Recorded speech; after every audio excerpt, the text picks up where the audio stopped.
প্রধান উপদেষ্টা সিইসি বৈঠকের বিষয়বস্তু খোলাসা করার আহ্বান বিএনপির। জাতীয়র আগে অন্য কোনো ভোটের প্রশ্নই নেই, সাফ জানালেন নেতারা। আগে স্থানীয়র দাবিতে অনড় জামাত। পাতানো ভোট করে অর্থ আত্মসাৎ সাবেক সিইসি নুরুল হুদার অভিযোগ কৌশলের। রাষ্ট্রদ্রোহিতা মামলার বাদী হতে পারে না ব্যক্তি, দাবি আসামি পক্ষের। আরও 4 দিনের রিমান্ড। আওয়ামী এজেন্ডা বাস্তবায়নে ব্যবসায়ীদের কাছ থেকে 27 কোটি টাকা হাতিয়ে নেয় সিআরআই। রাষ্ট্রীয় অর্থ লুটপাট খতিয়ে দেখছে দুদক। বরাদ্দের কারণ খুঁজে বের করার পরামর্শ। বিগত সরকারের আপত্তির কারণে পালন করা যায়নি সামাজিক ব্যবসা দিবস। 15তম আয়োজনে প্রধান উপদেষ্টা। সংঘাতময় বিশ্বে স্বার্থপরতা এড়িয়ে নতুন পৃথিবী গড়ার আহ্বান।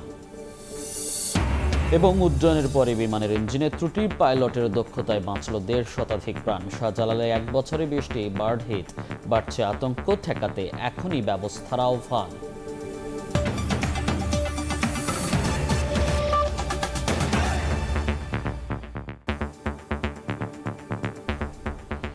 প্রবাসের সময় সঙ্গে আছি আমি মনির হোসেন। প্রধান উপদেষ্টা ও সিইসির বৈঠকের বিষয়বস্তু প্রকাশ করার দাবি জানিয়েছেন বিএনপির স্থায়ী কমিটির সদস্য সালাউদ্দিন আহমদ। বলেন, ফেব্রুয়ারিতে নির্বাচন অনুষ্ঠানের বিষয়ে দিক নির্দেশনা থাকতে পারে বৈঠকটিতে। জাতীয়র আগে স্থানীয় নির্বাচনের সুযোগ নেই মন্তব্য করে সালাউদ্দিন বলেন, 17 বছর স্থানীয় নির্বাচনের দাবিতে সংগ্রাম করেনি জনগণ। বিএনপির অন্য নেতারা বলেন, রমজানের আগেই ভোট দিয়ে নজির স্থাপন করতে পারে সরকার। লন্ডন বৈঠকের পর রাজনৈতিক অঙ্গনে নির্বাচনী আলোচনা তুঙ্গে। ভোটের দিনক্ষণ ঘোষণার দাবি উঠেছে বিভিন্ন দল থেকে। এমন বাস্তবতায় বৃহস্পতিবার সন্ধ্যায় প্রধান নির্বাচন কমিশনারের সঙ্গে বৈঠক করেছেন প্রধান উপদেষ্টা ডক্টর মোহাম্মদ ইউনূস। তবে আলোচনার বিষয়বস্তু জানায়নি কোনো পক্ষই। এই বৈঠকের আলোচনা জনগণের সামনে স্পষ্ট করার দাবি জানিয়েছেন বিএনপির স্থায়ী কমিটির সদস্য সালাউদ্দিন আহমদ। শুক্রবার বিকেলে গুলশানে নিজ বাসায় সাংবাদিকদের প্রশ্নের জবাবে তিনি জানান, জাতীয় নির্বাচনের আগে স্থানীয় সরকার ভোটের সুযোগ নেই। যদি উভয় পক্ষ থেকে বিষয়টি পরিষ্কার করা হয় জাতির সামনে, তাহলে আমরা আশ্বস্ত হব। জাতীয় সংসদ নির্বাচন অনুষ্ঠানের জন্য মোটামুটি সব দলই একমত। যদি তাই হয়, এই সময়ের ভিতরে নির্বাচন কমিশনের পক্ষে স্থানীয় সরকার নির্বাচন অনুষ্ঠান বা আয়োজন করা এটা এক প্রকার অসম্ভব। তাহলে এখানে স্থানীয় সরকার নির্বাচন অনুষ্ঠানের তো কোনো সুযোগই নাই, প্রশ্নই নাই। স্থানীয় সরকার নির্বাচনের জন্য আমরা কোনো অভ্যুত্থান করি নাই। এদিকে রাজধানীর নয়াপল্টনে দলের কেন্দ্রীয় কার্যালয়ে এক আলোচনা সভায় বিএনপির সিনিয়র যুগ্ম মহাসচিব রুহুল কবির রিজভী দাবি জানান, দ্রুত সংস্কার শেষে যৌক্তিক সময়ে নির্বাচন আয়োজনের। অন্তর্বর্তীকালীন সরকার তো হচ্ছে বিএনপির এবং সমস্ত গণতান্ত্রিক রাজনৈতিক দলগুলোর সমর্থিত সরকার। তারা সংস্কার করে দ্রুত নির্বাচন তারা দিবেন, বা দ্রুত নির্বাচন নয়, যৌক্তিক সময়ের মধ্যে নির্বাচন তারা দেবেন। এদিন জাতীয় প্রেস ক্লাবে এক আলোচনায় আগামী রমজানের আগেই নির্বাচন দিয়ে সরকারকে জাতির কাছে নজির স্থাপন করার আহ্বান জানান বিএনপির চেয়ারপারসনের উপদেষ্টা জয়নুল আবদিন ফারুক। যে আশা নিয়ে আমরা এখনো বুক বেঁধে আয়নাগড়ে দীর্ঘদিন নির্যাতিত হয়েছি, জেল কেটেছি, অত্যাচারিত হয়েছি, সেই কারণে আমরা আপনার কাছে আশাবাদী রোজার আগে দেশে একটা নির্বাচন হবে। সেই নির্বাচনের প্রস্তুতি নিশ্চয়ই সরকার গ্রহণ করছেন। শেখ হাসিনা শুধু গণতন্ত্রই নয়, দেশের সব প্রতিষ্ঠানই পরিকল্পিতভাবে ধ্বংস করেছে বলেও মন্তব্য করেন বিএনপি নেতারা। আহমেদ সালেহীন, সময় সংবাদ, ঢাকা। চীনের ক্ষমতাসীন দল সিপিসির সঙ্গে রাজনৈতিক সংলাপে বিএনপি আগ্রহী বলে জানিয়েছেন দলটির মহাসচিব মির্জা ফখরুল ইসলাম আলমগীর। রাজনৈতিক এই সফরের মধ্য দিয়ে দুই দলের নতুন সমঝোতা দুই দেশের কৌশলগত সম্পর্ককে নতুন মাত্রায় উন্নীত করবে বলেও জানান তিনি। বিএনপির ভারপ্রাপ্ত চেয়ারম্যান তারেক রহমানকে চীন সফরের জন্য আমন্ত্রণ জানিয়েছেন দেশটির ক্ষমতাসীন দল সিপিসি। শুক্রবার রাতে 5 দিনের চীন সফর শেষে দেশে ফিরে সংবাদ সম্মেলনে এই কথা জানান দলটির মহাসচিব মির্জা ফখরুল ইসলাম আলমগীর। একই সঙ্গে বাংলাদেশ সফরের আমন্ত্রণ সিপিসি গ্রহণ করেছে বলেও জানান মির্জা ফখরুল। রাত 10:40 এয়ার চায়নার একটি ফ্লাইটে শাহজালাল আন্তর্জাতিক বিমানবন্দরে অবতরণ করেন মির্জা ফখরুল, মির্জা আব্বাস, গয়েশ্বর চন্দ্র রায় ও সেলিমা রহমান সহ বিএনপির 9 সদস্য বিশিষ্ট প্রতিনিধি দল। গত 22 জুন চীন সফরে যায় বিএনপির এই প্রতিনিধি দল। আমাদের এই সফরটি অত্যন্ত সফল হয়েছে। আমাদের দেখা হয়েছে, মিটিং হয়েছে অত্যন্ত অত্যন্ত চমৎকার একটা মিটিং হয়েছে। তারেক রহমান সাহেবকে তারা দাওয়াত করেছেন এবং খুশি হয়েছেন যে তিনি এখন নেতৃত্ব দিচ্ছেন, এবং আমরাও তাদেরকে দাওয়াত করেছি, তারা দাওয়াত গ্রহণ করেছেন এবং একটা পার্টির মধ্যে পার্টি টু পার্টির একটা 2 বছরের রাজনৈতিক ডায়ালগের জন্য, পলিটিক্যাল ডায়ালগের জন্য একটা MOU করারও আলোচনা হয়েছে। জাতীয়র আগে স্থানীয় নির্বাচনের দাবিতে অনড় রয়েছে জামাত ইসলামী। দলটির আমির ডাক্তার শফিকুর রহমান বলেন, নির্বাচন কমিশনের প্রতি আস্থা নিশ্চিত করতে হলে জাতীয়র আগে স্থানীয় ভোট হওয়া উচিত। মৌলিক সংস্কার নিয়ে মতানৈক্যের বিষয়ে তিনি বলেন, জনপ্রত্যাশা পূরণে দলীয় স্বার্থের ঊর্ধ্বে উঠে কাজ করতে হবে রাজনৈতিক দলগুলোকে। লন্ডন বৈঠকের পর জাতীয় নির্বাচনের দিনক্ষণ নিয়ে অন্তর্বর্তী সরকারের সঙ্গে রাজনৈতিক দলগুলোর দ্বন্দ্বের অবসান হলেও মৌলিক সংস্কার নিয়ে এখনও মতপার্থক্য রয়ে গেছে। শুক্রবার সকালে মৌলভীবাজারে গিয়ে এই নিয়ে কথা বললেন জামায়াতে ইসলামীর আমির। জেলা জামায়াতের সাবেক আমির দেওয়ান সিরাজুল ইসলাম মতলিবের স্বজনদের সঙ্গে দেখা করতে যান ডাক্তার শফিকুর রহমান। এ সময় মৌলিক সংস্কারের বিষয়ে মতানৈক্যের বিষয়ে সাংবাদিকদের প্রশ্নোত্তরে তিনি বলেন, মানুষের প্রত্যাশা পূরণে রাজনৈতিক দলগুলোকে দলীয় স্বার্থের ঊর্ধ্বে উঠে কাজ করতে হবে। রাজনীতি বাংলাদেশের যেন স্বচ্ছ হয়, সুন্দর হয়, আগামীর রাজনীতিটা যেন আবার ফেসিবাদের কোনো জন্ম না দেয়, বরঞ্চ জনপ্রত্যাশা যেন পূরণ হয়। এই ব্যাপারে রাজনৈতিক দল যারা আছেন তারা যেন সত্যিকার অর্থে মুখে যেভাবে বলেন সেইভাবে দলের স্বার্থের ঊর্ধ্বে উঠে দেশ এবং জাতির স্বার্থকে আমরা সবাই দেখতে পারি। পরে বিকেলে সিলেটের বন্দরবাজার এলাকায় একটি অনুষ্ঠানে যোগ দেন জামায়াতের আমির। অনুষ্ঠান শেষে সাংবাদিকদের তিনি বলেন, নির্বাচন কমিশনের প্রতি আস্থা নিশ্চিত করতে হলে জাতীয় নির্বাচনের আগে স্থানীয় নির্বাচন হওয়া উচিত। জাতীয় সংসদের নির্বাচনের আগে যদি স্থানীয় সরকার নির্বাচন হয়, তাহলে এই নির্বাচন কমিশনের বিশ্বাসযোগ্যতা এবং তাদের দক্ষতার প্রমাণ জাতি যাচাই করতে পারবে ইনশাআল্লাহ। এদিকে গাজীপুরে একটি দলীয় অনুষ্ঠানে যোগ দেন জামায়াতের সহকারী সেক্রেটারি জেনারেল মাওলানা মোহাম্মদ রফিকুল ইসলাম খান। এ সময় দ্রুত জুলাই হত্যাযজ্ঞে জড়িতদের বিচার দৃশ্যমান করার দাবি জানান রফিকুল ইসলাম। শামীমা শাম্মী, সময় সংবাদ। দুদক জনপ্রশাসন ও বিচার বিভাগ সংস্কারে ঐক্য তৈরি হলেও মৌলিক বিষয়ে বিপরীতমুখী অবস্থানে রাজনৈতিক দলগুলো। আনুপাতিক উচ্চকক্ষ, সাংবিধানিক ও সংবিধিবদ্ধ প্রতিষ্ঠানে নিয়োগে স্বাধীন কাউন্সিল গঠন এবং প্রধানমন্ত্রীর ক্ষমতা কমানোর মতো বিষয়ে আপত্তি রয়েছে বিএনপি সহ কয়েকটি দলের। তবুও পূর্ণাঙ্গ ঐক্যের ভিত্তিতে জাতীয় সনদ তৈরিতে আশাবাদী ঐকমত্য কমিশন। তবে যতটুকু ঐকমত্য তৈরি হবে তা বাস্তবায়নের পরামর্শ রাষ্ট্রবিজ্ঞানীর। হাসান ওয়ালের রিপোর্ট। রক্তক্ষয়ী গণঅভ্যুত্থানে 2024 সালের 5 আগস্ট শেখ হাসিনা সরকারের পতনের পর দাবি ওঠে পুরো ব্যবস্থা আমূল পরিবর্তনের। রাষ্ট্রের বিভিন্ন খাতে সংস্কারের উদ্যোগ নেয় অন্তর্বর্তী সরকার। অক্টোবরের প্রথম ধাপে গঠিত 6টি সংস্কার কমিশনের প্রতিবেদন জমা পড়ে ফেব্রুয়ারি মাসে। এসব প্রতিবেদনের সুপারিশের বিষয়ে ঐকমত্য প্রতিষ্ঠার লক্ষ্যে 15 ফেব্রুয়ারি যাত্রা শুরু করে জাতীয় ঐকমত্য কমিশন। 166টি সুপারিশের বিষয়ে মতামত দেওয়া 33টি রাজনৈতিক দলের সঙ্গে 20 মার্চ থেকে 19 মে পর্যন্ত 45টি অধিবেশনের মাধ্যমে প্রথম পর্যায়ের সংলাপ শেষ করে কমিশন। 2রা জুন দ্বিতীয় পর্যায়ের আলোচনা শুরু হয়। এসব আলোচনায় স্বৈরতন্ত্র টিকিয়ে রাখার অন্যতম উপাদান হিসেবে বিবেচিত 70 অনুচ্ছেদে রাজনৈতিক দলগুলোর ঐকমত্য তৈরি হয়েছে। এছাড়াও বিরোধী দল থেকে জনগুরুত্বপূর্ণ বিষয় সংক্রান্ত জাতীয় সংসদের স্থায়ী কমিটির সভাপতি নিয়োগ, নারীদের জন্য 100টি সংরক্ষিত আসনের বিষয়ে সবাই একমত হয়েছেন। তবে আনুপাতিক উচ্চকক্ষ, জাতীয় সাংবিধানিক কাউন্সিল গঠন এবং প্রধানমন্ত্রীর ক্ষমতা কমানোর মতো অন্যান্য মৌলিক সংস্কারে বিপরীতমুখী অবস্থানে দলগুলো। দ্বিতীয় দফার দীর্ঘ আলোচনায় এনসিসির পরিবর্তিত নাম, সাংবিধানিক ও সংবিধিবদ্ধ প্রতিষ্ঠানের নিয়োগ কমিটির প্রস্তাবেও সাই নেই বিএনপি সহ কয়েকটি দলের। প্রধানমন্ত্রী হিসেবে একজন ব্যক্তির সর্বোচ্চ 10 বছর মেয়াদ মানার শর্ত হিসেবে সাংবিধানিক ও সংবিধিবদ্ধ প্রতিষ্ঠানের নিয়োগ কমিটি বাদ দেওয়ার দাবি বিএনপির। অনেকের কাছে এটা ভাবাও কঠিন। যদিও জুলাইয়ের মধ্যে ঐকমত্য তৈরি করে সনদ তৈরির ব্যাপারে আশাবাদী ঐকমত্য কমিশনের অন্যতম সদস্য বদিউল আলম মজুমদার। কতগুলো আইন কানুন বিধিবিধান পরিবর্তন করে সংবিধানের সংশোধন করে পঞ্চদশ সংশোধনে যেমন দমন পীড়নের মাধ্যমে তিনি সর্বময় ক্ষমতার অধিকারী হয়েছিলেন। তো আমরা তো এগুলো যদি পরিবর্তন না করি আমার তো আবারও সেই স্বৈরাচারের পুনরাবির্ভাব ঘটতে পারে। আশাবাদী হতে চাই আমরা বাংলাদেশের ভবিষ্যতের স্বার্থে আমরা কতগুলো বিষয়ে ঐক্যমত্যে বুঝতে পারব।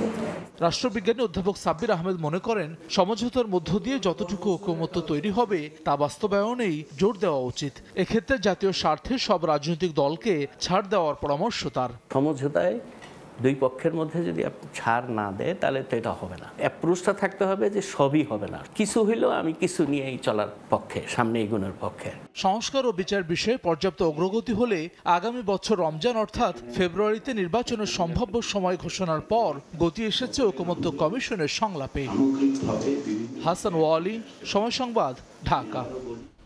প্রহসনের নির্বাচন করা ও রাষ্ট্রদ্রোহিতার অভিযোগে সাবেক সিইসি KM নুরুল হুদাকে ফের 4 দিনের রিমান্ডে পাঠিয়েছেন আদালত। শুনানিতে রাষ্ট্রপক্ষের কৌশলী জানান, পাতানো নির্বাচন করে সরকারি অর্থ আত্মসাৎ করেছেন নুরুল হুদা, প্রতারণা করেছেন ভোটারদের সঙ্গেও। আর আসামি পক্ষের আইনজীবীর দাবি, ব্যক্তি কখনো রাষ্ট্রদ্রোহিতা মামলার বাদী হতে পারেন না।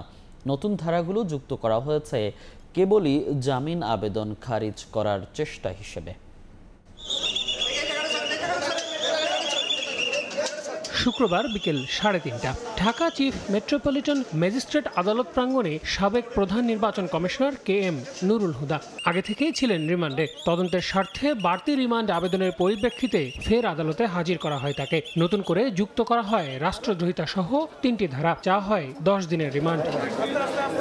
শুনানিতে রাষ্ট্রপক্ষের নানান যুক্তি খণ্ডন করে জামিন আবেদন করেন আসামি পক্ষের আইনজীবীরা। বলেন, আইন অনুযায়ী ব্যক্তি কখনো রাষ্ট্রদ্রোহিতার মামলার বাদী হতে পারেন না, তাই নতুন ধারাগুলো যুক্ত করা হয়েছে কেবলই জামিন আবেদন খারিজ করার চেষ্টা হিসেবে। এই প্রথম একজন ব্যক্তিবাদী সেডিশনের মামলা করা, রাষ্ট্রদ্রোহের মামলা করার কোনো এখতিয়ার আইনগতভাবে তার নাই। এই ধারা এই আসামি নুরুল হুদার জন্য লাই করে না।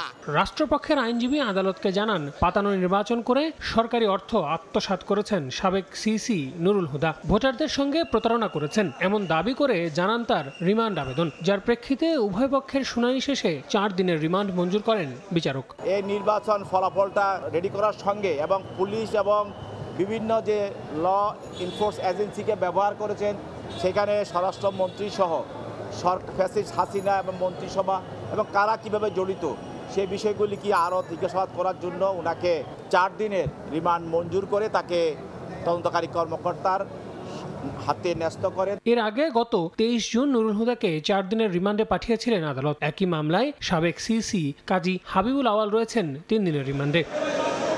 আল আমিন তুষার, সময় সংবাদ, ঢাকা। আওয়ামী লীগের রাজনৈতিক এজেন্ডা বাস্তবায়নে ব্যবসায়ীদের কাছ থেকে 27 কোটি টাকা হাতিয়ে নেয় সিআরআই। আছে 35 কোটি টাকার এফডিআর।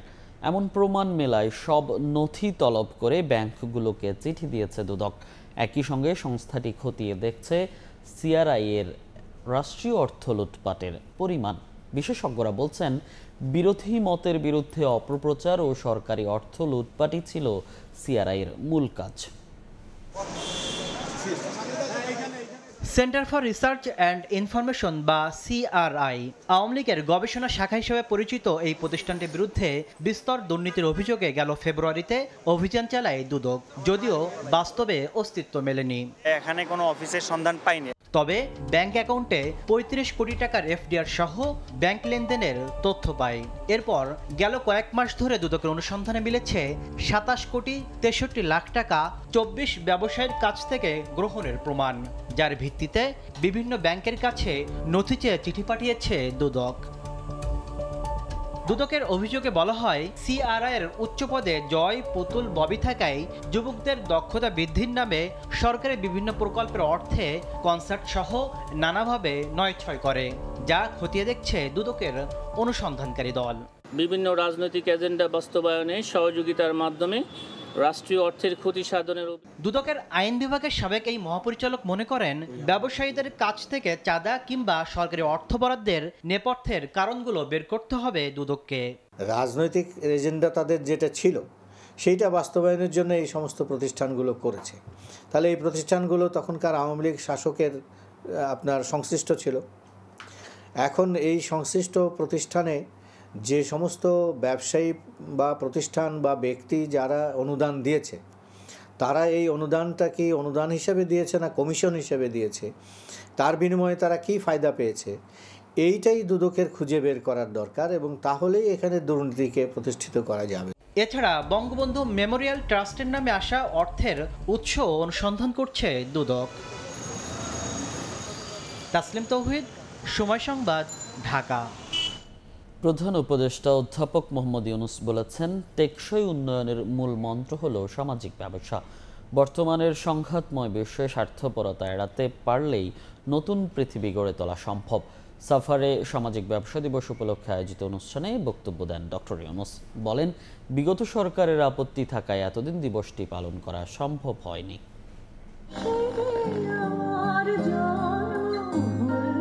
সাভারের জিরাবতে প্রথমে জাতীয় সঙ্গীত ও পরে সাংস্কৃতিক পরিবেশনার মাধ্যমে শুরু হয় সামাজিক ব্যবসা দিবস পালনের অনুষ্ঠান। শুক্রবার প্রথম দিনের আয়োজনে অংশ নেন ৩৮টি দেশের শিক্ষার্থী, উদ্যোক্তা ও বিভিন্ন পেশাজীবী।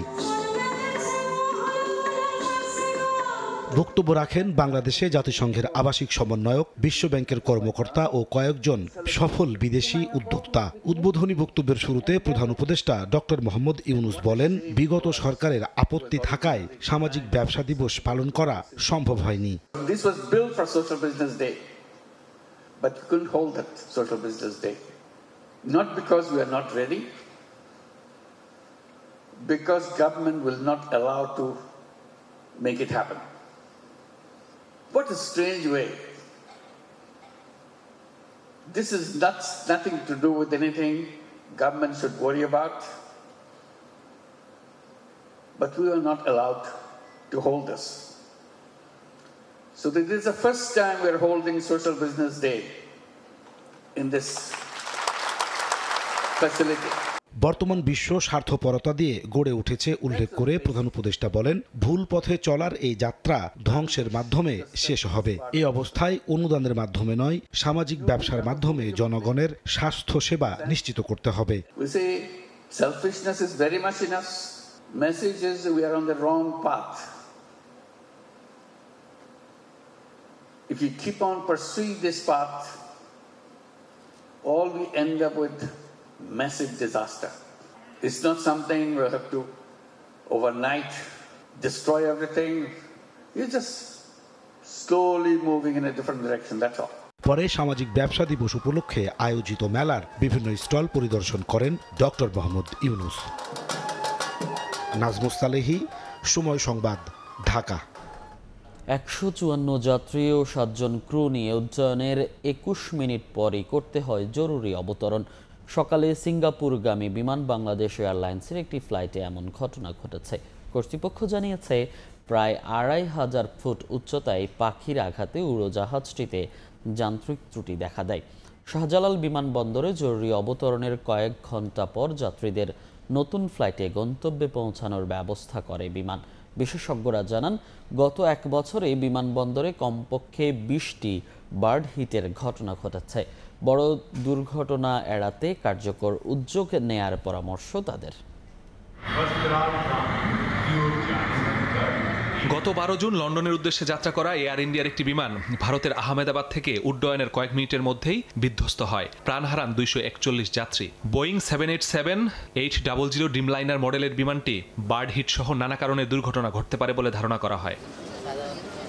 এই ঘটনার 15 দিন যেতে না যেতেই বাংলাদেশে দুর্ঘটনায় কবলে পড়ল একই প্রতিষ্ঠানের বিমান। শুক্রবার সকাল 8:38 হযরত শাহজালাল আন্তর্জাতিক বিমানবন্দর থেকে উড্ডয়নের পরপরই বিমান বাংলাদেশ এয়ারলাইন্সের সিঙ্গাপুরগামী বোয়িং 373-800 মডেলের এয়ারক্রাফট দিয়ে পরিচালিত BG584 ফ্লাইটটি ইঞ্জিনের সমস্যা দেখা দেয়। তাৎক্ষণিকভাবে জরুরি অবতরণের সিদ্ধান্ত নেন পাইলট। উড্ডয়নের 21 মিনিট পর 8:59 মিনিটে 2500 ফিট ওপর থেকে বিমানবন্দরের বে 14 নম্বরে পার্ক করা হয় বিমানটি। 154 যাত্রী এবং 7 জন ক্রু নিরাপদে অবতরণ করেন। স্টেশন ম্যানেজার জানান, বার্ড হিটের কারণেই এ সমস্যা।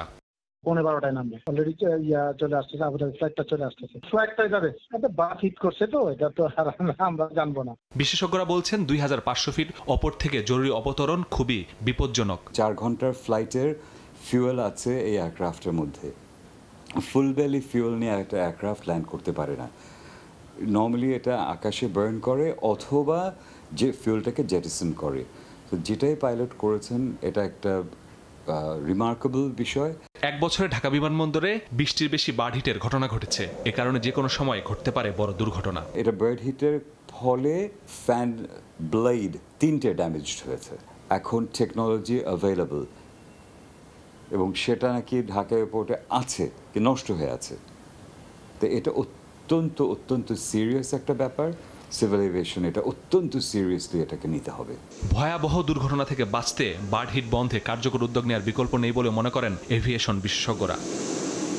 মাসুদুর রহমান, সময় সংবাদ, ঢাকা। রাষ্ট্র সংস্কার, গণহত্যাকারীদের বিচার, পিআর পদ্ধতিতে নির্বাচন সহ 3 দাবিতে আগামীকাল রাজধানীতে মহাসমাবেশ করবে ইসলামী আন্দোলন বাংলাদেশ। শুক্রবার বিকেলে সমাবেশস্থল সোহরাওয়ার্দী উদ্যান পরিদর্শনে যান দলটির সিনিয়র নায়েবে আমির সৈয়দ মোহাম্মদ ফয়জুল করিম সহ কেন্দ্রীয় নেতারা।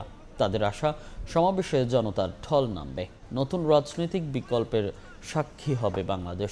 এরই মধ্যে সমাবেশের সকল প্রস্তুতি সম্পন্ন হয়েছে বলেও জানিয়েছে দলটি।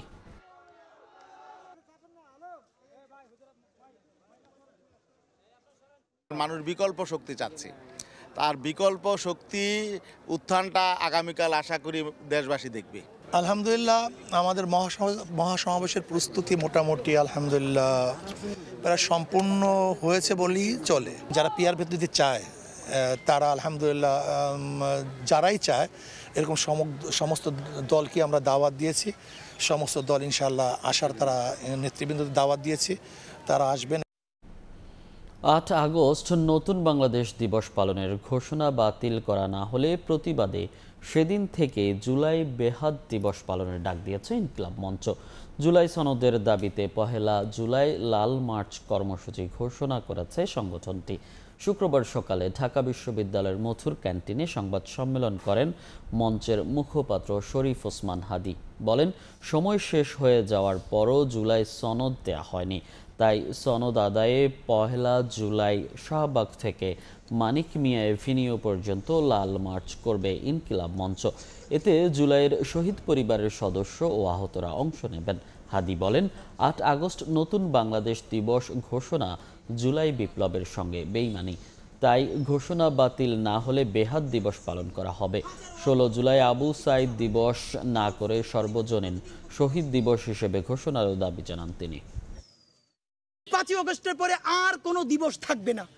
আর যদি রাষ্ট্র নতুন বাংলাদেশ দিবস কর্মসূচি পালন করে তাহলে প্রত্যেকটা ডিসি অফিস, ইউনো অফিস এবং বাংলাদেশে আমরা সচিবালয়ের সামনে গিয়া কালো পতাকা নিয়ে বিপ্লব বেহাত দিবস পালন করব। ইনকিলাব মঞ্চ জুলাই সনদ আদায়ের দাবিতে লাল মার্চ ঘোষণা করা হয়েছে। শাহবাগ জাতীয় জাদুঘরের সামনে থেকে বিকেল 4টায় মানিক মিয়া এভিনিউয়ে এইখানে ছাত্র জনতা মানিক মিয়া এভিনিউয়ে রওনা করবে জুলাই সনদ আদায়ের দাবিতে। চট্টগ্রাম বন্দর রাষ্ট্রীয় দায়িত্বে পরিচালনা ও রাখাইনে করিডোর দেয়ার উদ্যোগ বন্ধের দাবিতে Dhaka to Chattogram road march করছে বিভিন্ন বামপন্থী প্রগতিশীল রাজনৈতিক দল ও সংগঠন। শুক্রবার সকালে জাতীয় প্রেস ক্লাবের সামনে থেকে রোড মার্চ শুরু হয়। এর আগে এক সমাবেশে নেতারা বলেন, চট্টগ্রাম বন্দর কোনোভাবেই বিদেশিদের হাতে দেওয়ার সুযোগ নেই, যে কোনো মূল্যে জাতীয় সম্পদ রক্ষা করতে হবে। এছাড়া রাখাইনে করিডোর দেওয়ার উদ্যোগ দেশের সার্বভৌমত্বের উপর হুমকি বলে মন্তব্য করেন বক্তারা।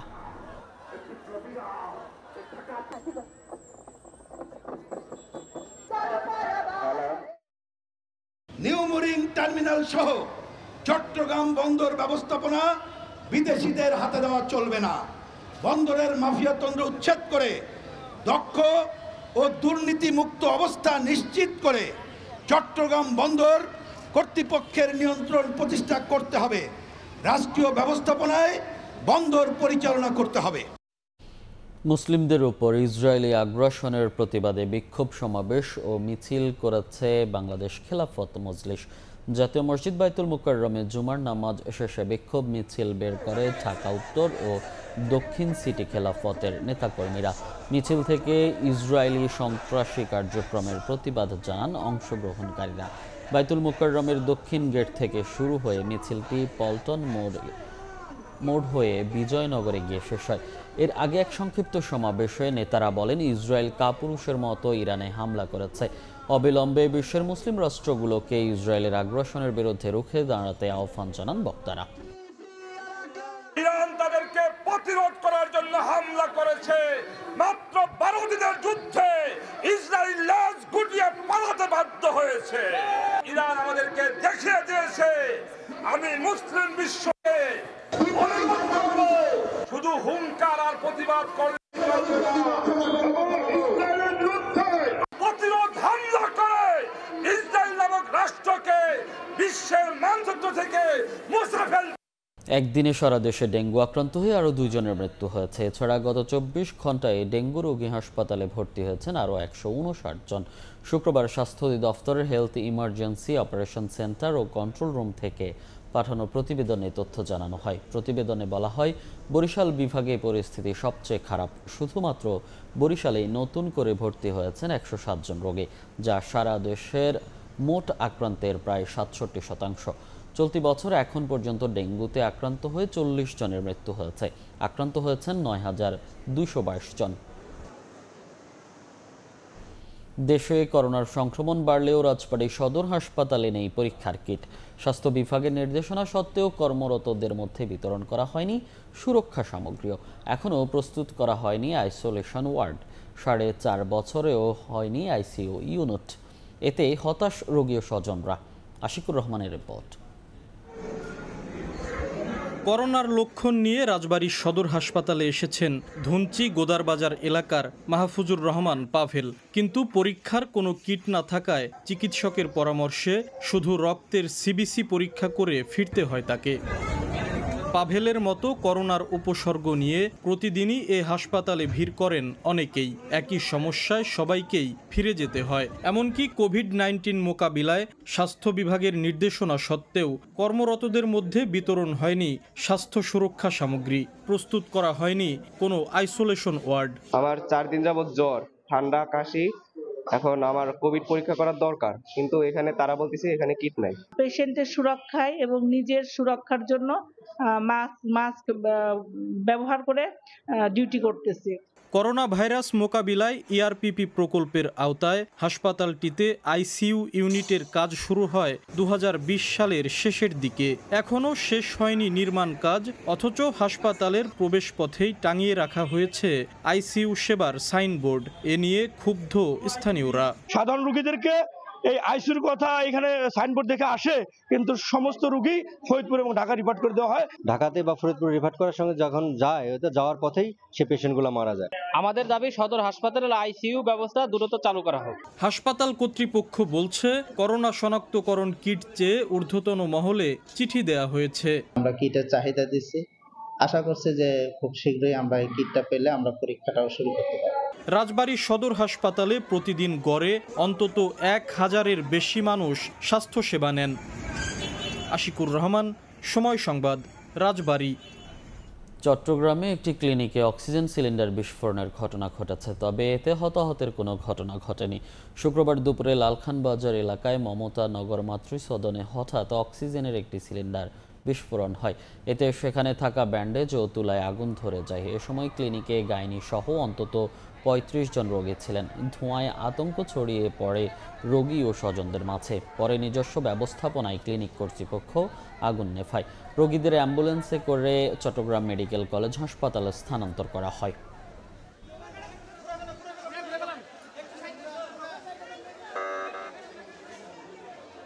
অক্সিজেন সিলিন্ডার লিকেজ হয়ে মূলত দুর্ঘটনাটা ঘটে। এখানে ওই যে এরা নিজেরা আগুন নিভাতে গিয়ে যে ডিসিপি এক্সটিংগুইশার ব্যবহার করেছে, এটার সাথে অক্সিজেন মিক্স হয়ে পুরো নিচের জায়গাটা অন্ধকার হয়ে গেছে, যার কারণে এখানে একটা আতঙ্ক তৈরি হয়েছে। এখানে কোনো আগুন নাই। মোংলা বন্দরের পশুর চ্যানেল ও ঘষিয়াখালীর ত্রিমোহনায় লাইটারের ধাক্কায় ডুবে গেছে একটি কার্গো জাহাজ। জাহাজটিতে ছিল 914 মেট্রিক টন সিমেন্ট তৈরির কাঁচামাল। ভাসমান অবস্থায় উদ্ধার করা হয়েছে কার্গোয় থাকা 10 নাবিককে। তবে দুর্ঘটনাস্থলটি মূল চ্যানেল থেকে দূরে হওয়ায় স্বাভাবিক রয়েছে জাহাজ চলাচল। কলকাতা থেকে ফ্লাই অ্যাশ বোঝাই করে নারায়ণগঞ্জের বসুন্ধরার ঘাটে যাচ্ছিল জাহাজটি। বৃহস্পতিবার যাত্রা বিরতি দিয়ে ত্রিমোহনায় নোঙর করা হয় জাহাজটি। সকাল 7:30টার দিকে বিপরীত দিক থেকে আসা এমভিকে আলম গুলশান 2 নামের একটি লাইটার জাহাজ ধাক্কা দেয় থেমে থাকা জাহাজটিকে। এতে পশুর নদীতে ডুবে যায় ফ্লাই অ্যাশ বোঝাই এমভি মিজান 1। জাহাজে থাকা 10 নাবিক অন্য নৌযানের সহায়তায় তীরে পৌঁছাতে সমর্থ হয়। দুর্ঘটনাস্থল পরিদর্শন করেছে বন্দরের হারবার বিভাগ। 2 সপ্তাহ ধরে অস্থির দেশের চালের বাজার। সরবরাহ সংকট না থাকলেও কেজিতে বেড়েছে 6 থেকে 8 টাকা। দাম বৃদ্ধির জন্য কর্পোরেট ও মিলার সিন্ডিকেটকে দায়ী করছেন পাইকাররা। তবে খুচরা বিক্রেতারা অতিরিক্ত মুনাফা লুটছে ধানের দাম বৃদ্ধির হিসাব কষে এমন পাল্টা অভিযোগ তুলেছে চালকল মালিকদের শীর্ষ সংগঠন। সবকিছুর দামই যে যার মতো করে যেভাবে বাড়ানো বাড়াইতেছে। আমরা একদম লাস্ট পর্যায়ে, আমাদের তো কিছু করার থাকে না। টোটাল বাজার ব্যবস্থাপনা এটার জন্য রেসপন্সিবল। তাই ভরা মৌসুমে কেন চালের দাম বাড়লো? আমার প্রশ্ন হলো কেন বাড়লো? দাম নিয়ে এমন প্রশ্নের উত্তর না মিললেও সপ্তাহ ব্যবধানে রাজধানীর বাজারে কেজিতে 6 থেকে 8 টাকা বেশি দিয়ে চাল কিনতে বাধ্য হচ্ছেন অসহায় ভোক্তা। ম্যাক্সিমাম লোকের সীমিত আয়, তাদেরকে জীবন নির্বাহ করতে গিয়ে হিমশিম খেতে হচ্ছে। নিত্যপণ্যের বাজারে চালের দাম বৃদ্ধির মাসুল কি শুধু ঢাকার ক্রেতারাই গুনছেন? গত সপ্তাহে দিনাজপুরে যে মানের মিনিকেট বিক্রি হচ্ছে 65 টাকা কেজি দরে, বর্তমানে তা ঠেকেছে 72 টাকায়। কেজিতে 8 টাকা পর্যন্ত বেড়েছে ব্রি28 নাজির শাইলের দামও। ময়মনসিংহেও 6 থেকে 8 টাকা পর্যন্ত বেড়েছে চালের দাম। মিল মালিকে মাল দেয় না, কিনে দেয়, দাম বাড়াইবে লিগা। এখানে কি কিছু করা আছে আড়তদারের বা দোকানদারের? আমাদের নাভিশ্বাস হয়ে গেছে, আমরা যারা ছোট ফ্যামিলি চলতে পারি না। বার্ডেন হয়েছে, কষ্টকর হয়ে যাচ্ছে আমাদের জন্য, বাজেট ফেল হয়ে যাচ্ছে। পর্যাপ্ত সরবরাহের পরও বাড়তি দামের যৌক্তিকতা খুঁজে পাচ্ছেন না স্বয়ং বিক্রেতারাও। চাল তো আর শেষ হয়ে যায়নি, বারবার যদি আপনি ঘাটতি পড়ে তখন পর্যাপ্ত পরিমাণে চাল সরবরাহ আছে, এটা আমরা দেখি। কিন্তু যে ব্যাপার সমস্যা যেটা হচ্ছে, বেশি মূল্যে কিনতে হচ্ছে। এই অবস্থায় ভোক্তাকে স্বস্তি দিতে ঊর্ধ্বমুখী বাজার নিয়ন্ত্রণের উপায় কি? এমন প্রশ্নে পাইকাররা বলছেন, কর্পোরেট কোম্পানি ও মিল পর্যায়ে সরকারি অভিযান বাড়ালে কমে আসবে দাম। বড় বড় কোম্পানি হওয়াতে এখন টাকার বস্তা নিয়ে যাই মুখামে যাই ধান কিনতে, কাছে থেকে বেশি ধানের দাম তারাই বাড়াই আলাইছে। মিলগুলাতে এবং কর্পোরেট কোম্পানি মনিটরিং করা হয়, সেই ক্ষেত্রে হয়তো বাজারটা একটা স্বাভাবিক পর্যায়ে চলে আসবে। তবে মিল মালিকদের শীর্ষ সংগঠনের দাবি, খুচরা বিক্রেতাদের অতি মুনাফার বলি হচ্ছেন ভোক্তা। যুক্তি হিসেবে বলছেন, মোটা ধানের দাম কেজিতে বেড়েছে 1 টাকা, সেখানে চালের দাম বাড়তে পারে 70 পয়সা। আর চিকন ধানের দাম কেজিতে 2 টাকা বাড়ায় চালের দাম বাড়তে পারে সর্বোচ্চ 3 টাকা। কিন্তু খুচরা বাজারে মিলছে ভিন্ন হিসাব। বাজারে যেহেতু ধানের দাম 2 টাকা বেড়েছে, যে ধানটা সেই ধানটা চালের দাম বাড়বে হলো 3 থেকে 3.25 টাকা আমাদের মিল রেটে। কিন্তু এইটাকে ফায়দা নিয়ে 6 টাকা, 7 টাকা, 8 টাকা তাদের ক্যাশ মেমো চেক করলেই পাওয়া যাবে আসলে তারা কি দামে কিনছে। এদিকে চালের দাম বৃদ্ধির কারণ খুঁজতে হিলিতে মাঠে নেমেছে জেলা প্রশাসন। অবৈধভাবে ধান মজুতের অভিযোগে 3টি গুদাম সিলগালা করার পাশাপাশি মামলা করেছে স্থানীয় খাদ্য বিভাগ। সাদিক হাসান ইমন, সময় সংবাদ, ঢাকা। রফতানির শীর্ষ 5 পণ্যের ওপর অতিরিক্ত নির্ভরশীলতা কমিয়ে আনছে তৈরি পোশাক শিল্প। বাড়ছে উচ্চমূল্য ও বৈচিত্র্যময় পোশাকের রফতানি আয়। এমন তথ্যই মিলেছে গত 2 অর্থ বছরের পরিসংখ্যানে। বাজার প্রতিযোগিতায় এমন সক্ষমতা বৃদ্ধিকে ইতিবাচক হিসেবে দেখছেন অর্থনীতিবিদরা। তবে বিকেএমইএ বলছে, বৈচিত্র্যময় পোশাকের বাজার সম্প্রসারণে সরকারি নীতি সহায়তা না পেলে দীর্ঘমেয়াদে সুবিধা করতে পারবে না ব্যক্তি উদ্যোগ। SMRFN-এর রিপোর্ট। দেশের তৈরি পোশাক শিল্পের যে রপ্তানি আয় হয় তার 80% বেশি আসে মাত্র 5 ধরনের পণ্য থেকে। তবে ক্রমেই কমছে এই 5 পণ্য নির্ভরতা।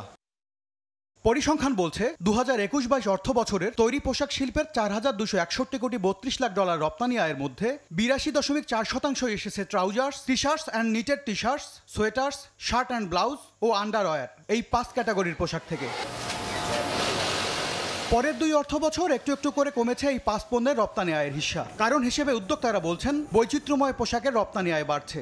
এখনকার আমরা হুডি করছি, আমরা লেডিস ড্রেস করছি, আমরা নাইট ওয়্যার করতেছি, স্পোর্টস ওয়্যার করতেছি, ইভেন টেকনিক্যাল ওয়্যার আমরা করতেছি। ফলে আমাদের অ্যামাং দ্য প্রোডাক্ট আমাদের কিছুটা ডাইভার্সিফাই তো অবশ্যই হয়েছে এবং এটা ক্রমান্বয়ে বাড়ছে। উচ্চমূল্য আর বহুমুখী পোশাকের রপ্তানি আয়ের হিস্সা বৃদ্ধিকে বিশ্ববাজারে বাংলাদেশের সক্ষমতা বৃদ্ধি হিসেবে দেখছেন অর্থনীতিবিদরা। এই অবস্থায় পরিবর্তিত বাজার চাহিদা আর সম্পদের সীমাবদ্ধতা মাথায় রেখে পণ্য তৈরির পরামর্শ দিচ্ছেন তারা। ধীরে হলেও পণ্যের ক্ষেত্রে কিছু কিছু নতুন পণ্য যুক্ত হচ্ছে, যদিও এখনও আমরা বৃহৎ আকারে অল্প 10 থেকে 15টি পণ্যের উপরে নির্ভরশীল, কিন্তু আমার কাছে মনে হয় যে এটিকে আরও বৈচিত্র্যকরণের সুযোগ আছে এবং এটি যত বৈচিত্র্যকরণ হবে তত আমাদের জন্য সীমিত জ্বালানি দিয়ে বা সীমিত লোকবল দিয়ে আরও বেশি পরিমাণ ভ্যালু অ্যাড করে রপ্তানি করা সম্ভব। বিকেএমইএ বলছে পণ্য বহুমুখীকরণে স্বল্প মেয়াদে ব্যক্তি উদ্যোগ যথেষ্ট হলেও দীর্ঘমেয়াদে প্রতিযোগী দেশগুলোর সঙ্গে টিকে থাকতে দরকার প্রণোদনা সহ সরকারের নীতি সহায়তা। শর্ট টার্মে আমরা আগে যেতে পারবো, কিন্তু এলডিসি গ্র্যাজুয়েশনের পরে কি হবে সেটা তো আসলে সরকারের অনেকটা নীতি নির্ধারণী পর্যায় থেকে তারা কিভাবে চাচ্ছে, তারা কি এই স্পিডটা, এই যে গ্রোথ যে রেটটা, এটা কি ধরে রাখতে চাচ্ছে কিনা। ফাস্ট ফ্যাশনের যুগে ক্রেতার চাহিদা মতো পণ্য পৌঁছে দিতে কাস্টমসের মূল্যায়ন জটিলতা সহ নানা ভোগান্তি দূর করার তাগিদ সংশ্লিষ্টদের। এমএস আরিফিন, সময় সংবাদ, ঢাকা। রাজধানী সহ সারা দেশে নানা আয়োজনে পালিত হয় সনাতন ধর্মাবলম্বীদের রথযাত্রা উৎসব। এ উপলক্ষে বিভিন্ন স্থানে বর্ণাঢ্য র্যালি ও মেলার আয়োজন করা হয়। রথযাত্রা থেকে দেশ ও জাতির মঙ্গল কামনা করেন ভক্তরা। সনাতন ধর্মাবলম্বীদের অন্যতম ধর্মীয় উৎসব রথযাত্রায় ঢল নামে ভক্তদের। উলুধ্বনি, শঙ্খ, গীতাপাঠ আর আরতি কীর্তন দিয়ে রাজধানীর স্বামীবাগের ইস্কন মন্দির থেকে শুরু হয় রথযাত্রা, শেষ হয় ঢাকেশ্বরী মন্দিরে গিয়ে। ভক্তরা একে তীর্থযাত্রাও বলে থাকেন। জগন্নাথ দেব হচ্ছে জগতেরও নাথ, এবং মন্দিরে থাকলে পরে সাধারণ ভক্তদের কল্যাণ হয়, আর বাহিরে থাকলে পরে জনসাধারণের সকলের কল্যাণ হয়। রথযাত্রা এসে আমরা খুব ভালো লাগতো। রথযাত্রায় অংশ নিয়ে ভক্তরা বিশ্ব মানব ও সৃষ্টির মঙ্গল আর সমৃদ্ধির প্রার্থনা করেন। আমরা যেন পূর্ণ জন্ম সবকিছুতে আমরা ভালো করতে পারি, সবাইকে ভালো রাখুক, জগৎকে ভালো রাখুক। হিন্দু ধর্মাবলম্বীরা বিশ্বাস করেন রথের রশি স্পর্শে পুণ্য লাভ হয়, তাই তো খালি পায়ে বিভিন্ন প্রান্ত থেকে আসা ভক্তরা হাঁটছেন রথের সঙ্গে। এদিকে বর্ণাঢ্য আয়োজনে সাভারের ধামরাইয়ে শুরু হয় 400 বছরের পুরনো উপমহাদেশের অন্যতম বৃহৎ ঐতিহ্যবাহী ধামরাই রথযাত্রা। বিকেলে এ উৎসবের উদ্বোধন করেন স্বরাষ্ট্র উপদেষ্টা। তিনি বলেন, দেশের আইন শৃঙ্খলা ব্যবস্থা আগের থেকে উন্নত হয়েছে, সরকার এ নিয়ে আরও কাজ করছে। এটি এ ভূখণ্ডের মানুষের অসাম্প্রদায়িক মানসিকতা ও ঐতিহ্যের প্রতিফলন। দেশে আইন শৃঙ্খলা পরিস্থিতি আগের চেয়ে অনেক উন্নত হয়েছে। সাধারণ জনগণের সহযোগিতা পেলে এটা আরো ভালো পর্যায়ে নিতে পারবো বলে আমি আশা করি।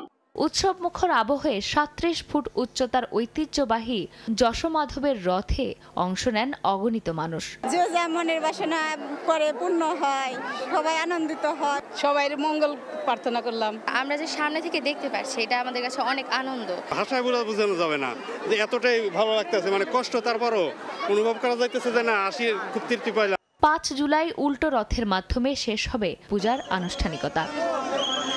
রথযাত্রা শুধু সনাতন ধর্মাবলম্বীদের এক ধর্মীয় উৎসবই নয়, বরং এটি বর্তমানে পুরান ঢাকার ঐতিহ্য, মানুষ ও ইতিহাসের সাথে ওতপ্রোতভাবে জড়িত।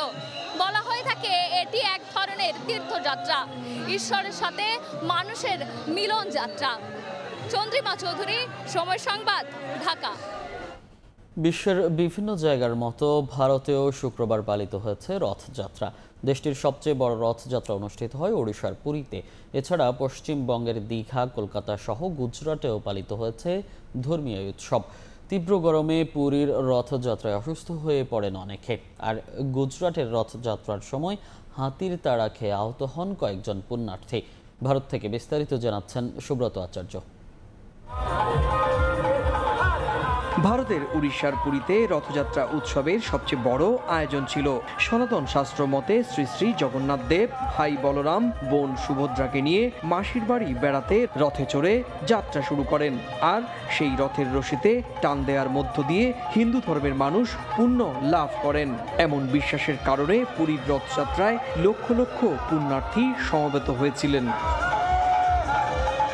ভারতীয় গণমাধ্যম বলছে, তীব্র গরমে পুরীর রথযাত্রা অনুষ্ঠানে অনেকেই অসুস্থ হয়ে পড়েন। প্রশাসন পরিস্থিতি মোকাবেলায় জলকামানে ঠান্ডা পানি দিয়ে পরিবেশ শীতল করার চেষ্টা করে। পশ্চিমবঙ্গের দীঘা সমুদ্র সৈকতে এবার থেকে রথযাত্রা উৎসবের সূচনা করেন মমতা বন্দ্যোপাধ্যায়। শুক্রবার দুপুরে রথের রশিতে টান দিয়ে রথযাত্রার আনুষ্ঠানিক উদ্বোধন করেছেন তিনি। এর আগে স্বর্ণের ঝাড়ু দিয়ে রাস্তা পরিষ্কার করতেও দেখা গিয়েছে তাকে। জগন্নাথ পুরী থেকে চলেছে এখানে কলকাতা মন্দিরে, আমরা সবাই আনন্দিত। জয় জগন্নাথ। ভালোভাবে যাতে আমরা একটু সুস্থ সবল ভাবে থাকতে পারি। ভগবান আজ আমাদেরকে উপরে এত কৃপা করছে যে আমরা ভগবান আজ রাস্তায় নেমে এসছে সব ভক্তদেরকে দর্শন দেওয়ার জন্য। এদিকে গুজরাটের আহমেদাবাদে রথযাত্রা অনুষ্ঠানে যোগ দিতে নিয়ে আসা বেশ কয়েকটি হাতির মধ্যে একটি হাতি দলছুট হয়ে দৌড়তে শুরু করলে ভয় পেয়ে অনেকে রাস্তায় পড়ে আহত হয়েছেন। হিন্দু ধর্মে কথিত রয়েছে ভগবান শ্রী শ্রী জগন্নাথের মায়ের বাড়ি থেকে মাসির বাড়ির উদ্দেশ্যে রওনা হন, 7 দিন পর আবার উল্টো রথে নিজের গৃহে ফিরে আসেন। সুব্রত আচার্য, সময় সংবাদ, ভারত। সন্ত্রাসী কর্মকাণ্ডের সঙ্গে জড়িত থাকার অভিযোগে মালয়েশিয়ায় 36 বাংলাদেশিকে আটক করা হয়েছে। দেশটির স্বরাষ্ট্রমন্ত্রী জানান, সেলাঙ্গর ও জোহর রাজ্যে গত 24 এপ্রিল থেকে শুরু হওয়া অভিযানে 3 ধাপে এই আটকের ঘটনা ঘটে। এক বিবৃতিতে জানানো হয়, আটককৃতদের মধ্যে 5 জনের বিরুদ্ধে সন্ত্রাসবাদ সম্পর্কিত অপরাধের সঙ্গে জড়িত থাকার অভিযোগ আনা হয়েছে। অন্য 15 জনের বিরুদ্ধে নির্বাসনের আদেশ জারি করা হয়েছে। বাকি 16 জনের বিরুদ্ধে উগ্রপন্থী সংগঠনের সঙ্গে জড়িত থাকার অভিযোগ তদন্তাধীন রয়েছে।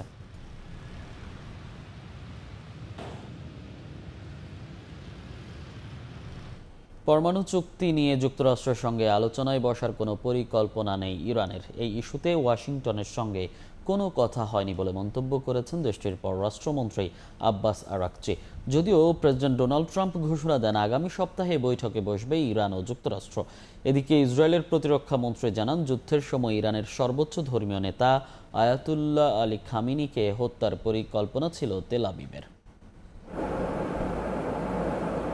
ইসরায়েলের সঙ্গে যোগ দিয়ে সংঘাতের এক পর্যায়ে ইরানের প্রধান পারমাণবিক স্থাপনায় বিমান হামলা চালিয়ে তা ধ্বংস করে দেওয়ার দাবি করেন যুক্তরাষ্ট্রের প্রেসিডেন্ট ডোনাল্ড ট্রাম্প। যদিও বিভিন্ন আন্তর্জাতিক সংস্থা বলছে, ওই হামলার পর তেজস্ক্রিয়তা ছড়িয়ে পড়ার স্পষ্ট প্রমাণ পাওয়া যায়নি। স্থানীয় সময় বৃহস্পতিবার মার্কিন প্রতিরক্ষা মন্ত্রী পিট হেগসেট জানান, ইরান গোপনে ইউরেনিয়াম সরিয়েছে এমন কোনো গোয়েন্দা তথ্য তার হাতে নেই। দাবি করেন, সবকিছু যেখানে থাকার কথা সেখানেই ছিল। হামলার সাফল্য নিয়ে হেগসেটের বক্তব্যকে সমর্থন জানিয়ে হোয়াইট হাউস জানায়, এই অভিযান ইতিহাসে ঠাঁই পাবে। ট্রাম্প প্রশাসনের দাবি, পরমাণু হুমকি শেষ হয়েছে। তবে তেহরানের দাবি, ব্যর্থ হয়েছে মার্কিন সেনাদের অভিযান। পাশাপাশি যুক্তরাষ্ট্রের সঙ্গে পারমাণবিক ইস্যুতে নতুন করে আলোচনায় বসার কোনো পরিকল্পনা নেই বলে জানিয়েছেন ইরানের পররাষ্ট্রমন্ত্রী আব্বাস আরাকচি। দেশটির রাষ্ট্রীয় টেলিভিশনে দেয়া এক সাক্ষাৎকারে তিনি বলেন, ইরান যখন আলোচনায় ছিল তখন যুক্তরাষ্ট্র ইসরায়েলকে সমর্থন দিয়ে সরাসরি তেহরানের পারমাণবিক স্থাপনাগুলোর উপর আক্রমণ চালায়। ইরানের সঙ্গে যুদ্ধ চলার সময় দেশটির সর্বোচ্চ ধর্মীয় নেতা আয়াতুল্লাহ আলী খামেনিকে হত্যার পরিকল্পনা ছিল ইসরায়েলের বলে মন্তব্য করেছেন প্রতিরক্ষা মন্ত্রী কাজ। তবে তাকে খুঁজে পাওয়া যায়নি বলে জানান তিনি। খামেনিকে হত্যার জন্য যুক্তরাষ্ট্রের অনুমতি চেয়েছিলেন কিনা এমন প্রশ্নের জবাবে কাজ বলেন, এসব ক্ষেত্রে তাদের যুক্তরাষ্ট্রের অনুমতির প্রয়োজন হয় না। এদিকে যুদ্ধবিরতি কার্যকরের পর তেহরান জুড়ে স্বস্তি ফিরেছে। দোকানপাট খোলার পাশাপাশি স্বাভাবিক হতে শুরু করেছে জনজীবন। মৌসুমী সাথী, সময় সংবাদ। পাকিস্তানের সোয়াত উপত্যকায় আকস্মিক বন্যায় ভেসে 9 জনের মৃত্যু হয়েছে। প্রত্যক্ষদর্শীরা জানান, শুক্রবার স্থানীয় সময় সকালে শিশুরা নদীতে নেমে ছবি তুলছিল। এ সময় হঠাৎ উজান থেকে ধেয়ে আসা প্রবল স্রোতে ভেসে যায় 18 জন।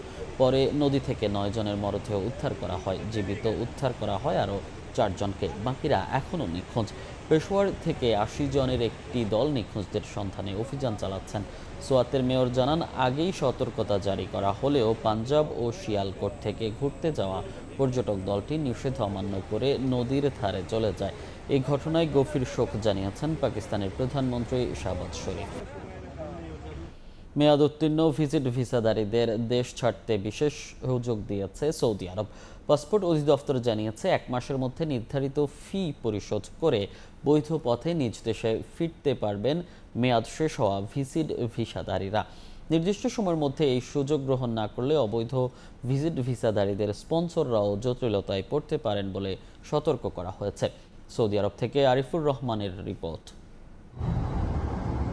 ভিজিট ভিসায় সৌদি আরবে গিয়ে নির্ধারিত সময় পেরিয়ে যাওয়ার পরও অনেকে দেশটি ত্যাগ করেননি। এমন ভিসাধারীদের নিজ দেশে ফেরত যাবার জন্য এবার ফাইনাল এক্সিট নামে বিশেষ সুযোগ দিচ্ছে রিয়াদ। দেশটির পাসপোর্ট অধিদপ্তর জানিয়েছে ২৬ জুন থেকে শুরু হওয়া এই সুযোগ আগামী ১ মাস চালু থাকবে। এ সময়ের মধ্যে নির্ধারিত ফি ও জরিমানা পরিশোধ করে বৈধভাবে সৌদি আরব ত্যাগ করা যাবে। সৌদি স্বরাষ্ট্র মন্ত্রণালয়ের আবাসির প্ল্যাটফর্মের তাওয়াসুল সেবার মাধ্যমে এই আবেদন করা যাবে।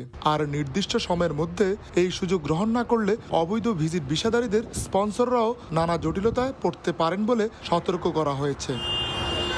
অবৈধ উপায়ে বসবাস না করে বৈধভাবে দেশে ফেরার এই সুযোগ কাজে লাগাতে ভিজিট ভিসাধারীদের প্রতি আহ্বান জানিয়েছে সৌদি কর্তৃপক্ষ। আরিফুর রহমান, সময় সংবাদ, সৌদি আরব। ৩ ম্যাচের ওয়ানডে সিরিজে অংশ নিতে প্রথম ধাপে শ্রীলঙ্কা গেলেন স্কোয়াডের ৮ সদস্য, বাকিরা যাবেন শনিবার। বিমানবন্দরে আনুষ্ঠানিকভাবে গণমাধ্যমে কথা না বললেও সিরিজ জয়ের সংকল্প ক্রিকেটারদের। এই সিরিজ দিয়ে মিরাজের নেতৃত্বে নতুন অধিনায়কের যুগে প্রবেশ করবে বাংলাদেশ। ২০২৭ বিশ্বকাপে সরাসরি জায়গা পেতেও এই সিরিজ পাচ্ছে বাড়তি গুরুত্ব। বিমানবন্দরে চিরচেনা হই হুল্লোড়, শোরগোল, এসব সঙ্গী করে লঙ্কান বিমান ধরতে ক্রিকেটারদের তাড়াহুড়ো, সেলফি শিকারীদের খপ্পর। মিরপুরের একাডেমিতে থাকা ক্রিকেটাররা এলেন একসঙ্গে, সবার আগে তানজিম সাকিব। এরপর একে একে বের হলেন তানজিদ তামিম, রিশাদ আর তানভীর ইসলাম। চুপি সারে ক্যামেরা এড়িয়ে মোস্তাফিজ আর শামীম পাটোয়ারি। তাওহিদ হৃদয় এলেন ব্যক্তিগত গাড়িতে। কোভিড পরবর্তী ক্রিকেটে ক্রিকেটারদের দেশ ছাড়ার এমন দৃশ্য এখন নিয়মিতই। তারপরেও নানা কারণেই এই সিরিজ পাচ্ছে বাড়তি গুরুত্ব। শান্তর কাছ থেকে ওডিআই অধিনায়কত্ব কেড়ে নেয়া মিরাজ যুগের পথ চলা সবই শুরু হচ্ছে লঙ্কাপুরীতেই। শ্রীলঙ্কার সঙ্গে এই ফরম্যাটের সাম্প্রতিক রাইভেলিটিও এই সিরিজকে দিচ্ছে বাড়তি রোমাঞ্চ। আরও একটা কারণে গুরুত্ব পাচ্ছে লঙ্কা বাংলা সিরিজ, সেটা ২০২৭ ওয়ানডে বিশ্বকাপে সরাসরি জায়গা করে নেয়া। আইসিসি র্যাঙ্কিংয়ে বর্তমানে 10-এ থাকা টাইগারদের সরাসরি আফ্রিকা বিশ্বকাপে জায়গা পেতে হলে ২৭ এর ৩১ মার্চের মধ্যে থাকতে হবে সেরা 8-এর মধ্যে। হাতে সময় থাকলেও পয়েন্টের হিসেবে তাই প্রতিটি সিরিজই পাচ্ছে বাড়তি গুরুত্ব। ২ জুলাই কলম্বোতে ৩ ম্যাচ সিরিজের প্রথম ওয়ানডে। সিরিজের প্রথম 2 ম্যাচ প্রেমাদাসায় হলেও শেষ ম্যাচটি অনুষ্ঠিত হবে পাল্লেকেলেতে। ওয়ানডে সিরিজ শেষে শুরু হবে 3 ম্যাচের টি-20 সিরিজও। মাহবুব রিমন, সময় সংবাদ, ঢাকা। এ পর্যায়ে শীর্ষ সংবাদগুলো জানিয়ে দিচ্ছি আরেকবার। প্রধান উপদেষ্টা সিইসি বৈঠকের বিষয়বস্তু খোলাসা করার আহ্বান বিএনপির। জাতীয়র আগে অন্য কোনো ভোটের প্রশ্নই নেই, জানালেন নেতারা। আগে স্থানীয়র দাবিতে অনড় জামাত। পাতানো ভোট করে অর্থ আত্মসাৎ সাবেক সিইসি নুরুল হুদার অভিযোগ কৌশলের। রাষ্ট্রদ্রোহিতা মামলার বাদী হতে পারে না ব্যক্তি, দাবি আসামি পক্ষের। আরও 4 দিনের রিমান্ড। এবং আওয়ামী এজেন্ডা বাস্তবায়নে ব্যবসায়ীদের কাছ থেকে 27 কোটি টাকা হাতিয়ে নেয় সিআরআই। রাষ্ট্রীয় অর্থ লুটপাটও খতিয়ে দেখছে দুদক। বরাদ্দের কারণ খুঁজে বের করার পরামর্শ।